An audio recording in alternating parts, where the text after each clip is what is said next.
3, 2, 1.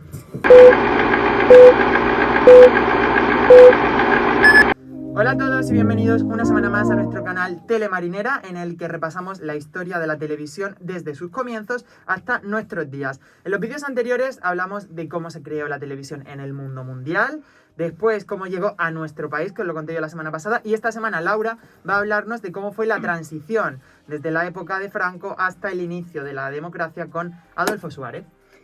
Un tema muy interesante. Un tema muy interesante porque, como ya todos sabéis, en la época de Franco había muchísima censura, entonces, bueno, pues es interesante saber cómo cambió la televisión. España estaba inmersa en una gran crisis económica por culpa de la guerra civil que hubo con Francisco Franco y, bueno, ellos no veían más allá de arreglar la crisis, no pensaban en televisión ni nada, además la radio le iba muy bien, pues ¿para qué van a pensar en la televisión? Pero aún así hubieron muchas revueltas estudiantiles diciendo de que el país estaba un poquito atrasado en el tema tecnológico y el 28 de octubre de 1956 bueno, pues instalaron la televisión. ¿Qué ocurrió? Que es que esa televisión no tenía una programación, no tenía un horario, no tenían contenido, no tenían dinero, no tenían recursos, no tenían nada. Entonces, ¿qué sucedía cuando empezaron ya a tener un poquito de contenido? Bueno, que era censurado. Todo lo que pasaba por la televisión tenía un control exhaustivo de todo. Es decir, tú no podías hablar libremente ni expresarte porque si había algo en contra de la dictadura, bueno, pues tenía su problemita, ¿no? No tenía su problema esto. En 1962, cuando ya empezó a recuperarse un poquito la crisis, ¿vale?, volvieron a haber revueltas estudiantiles. Y en este caso, para que hubiese libertad de expresión, porque como ya os he comentado, todo pasaba un control exhaustivo. Era imposible dar una noticia sin que antes la controlasen, la escuchasen, la viesen y supieran de lo que vamos a hablar. Claro.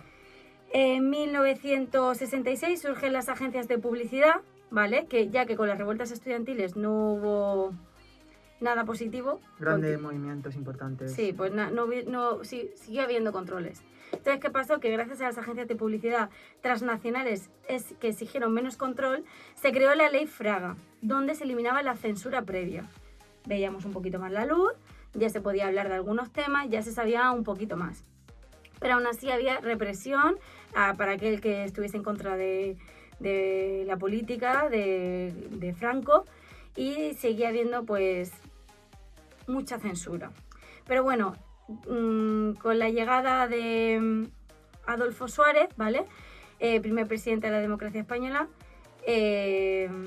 director general de la televisión española, en este caso es la televisión pública, bueno, pues él exigió que hubiese un poquito más de libertad, ¿no? Él sí que es verdad que pedía que no se hubiese tanta censura, que se pudiese hablar un poquito más de lo que pasaba realmente. Pues lo lógico al final, ¿no? Claro, Franco no quería que supiese todo el mundo lo que realmente estaba pasando, ¿no? Porque él no quería sembrar el caos, o bueno, él tendría sus razones, pero siempre hay que contar la verdad, no puede haber un control porque los periodistas están para eso, ¿no? Para explicar lo que está sucediendo, nos guste o no nos guste.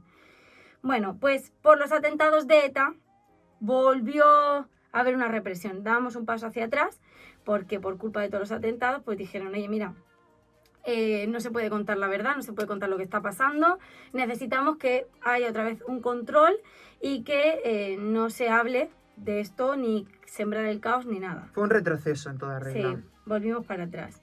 Pero bueno, en el 75, cuando muere Franco y pasa a gobernar Juan Carlos I, era la primera etapa en la que ya no había tanta censura. Bueno, gobierna Adolfo Suárez y el rey llega a la monarquía porque se implanta la monarquía en nuestro país.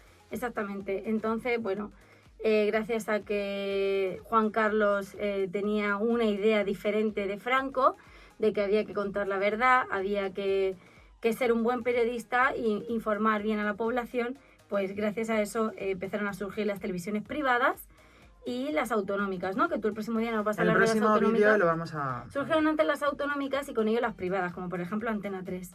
Entonces, bueno, pues finalmente la lucha de los periodistas por poder contar la verdad y por poder mostrar realmente lo que sucede se dio gracias a esa transición, ¿no? De cuando muere Franco, Claro.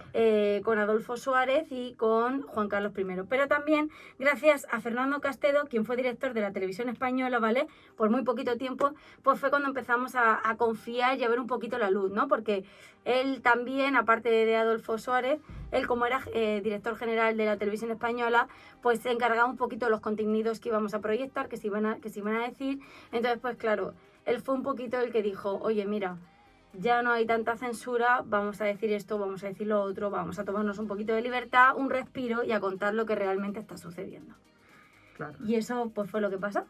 Ese fue un momento decisivo porque, claro, llegar de un régimen franquista a una libertad de democracia, expresión, claro, sí. pues fue un paso muy importante. La semana que viene hablaremos de las autonómicas. Sí, y próximamente de las privadas, que como ya digo, era importante explicar esto, ¿no? Cómo fue la transición de que hubo mucha censura, parecía que veíamos la libertad con la publicidad, con las agencias publicitarias, pero luego hubo los atentados de ETA y volvimos para atrás.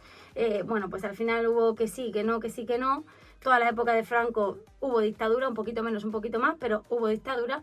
Y ya con la democracia y con Juan Carlos, pues tuvimos un poquito más de libertad de expresión y ahora a día de hoy pues estamos estupendamente, ¿no? Sí, tenemos Bueno, también horarios, se puede estar mejor, claro, pero tenemos horarios para decir determinadas cosas, pero bueno, se puede estar bien. el limón, el naranja, ¿verdad? Bueno, hasta la semana que viene. Gracias.